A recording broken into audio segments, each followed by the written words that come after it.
Энэ бол 24 оны Ешийн 5 дугаар урлагтай яг адилхан бодлого юм. Бичлэгээ зогсоож байгаад өгүүлбэрийн анхааралтай уншаарай. Энэ бодлогыг бодоход эдгээр теоремуудыг мэддэг байх шаардлагатай. Тойргийн радиусууд тэнцүү байна гэдгээс энэ хоёр тэнцүү буюу ON, OK2 нь тэнцүү болно. Эндээс энэ гурвалжин адил хажууд байна. Адил хажууд гурвалжны суурийн өнцгүүд тэнцүү гэдгээс энэ хоёр тэнцүү гэж гарч ирнэ. Энэ хоёрыг альфа гэж тэмдэглэе. Одоо гурвалжны дотоод өнцгүүдийн нийлбэр 180 градус байдгийг ашиглавал ийм болно. За эндээс альфа нь ингэж гарч ирнэ.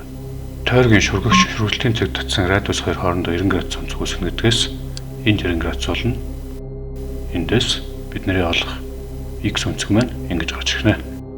Зөв хариулт нь D.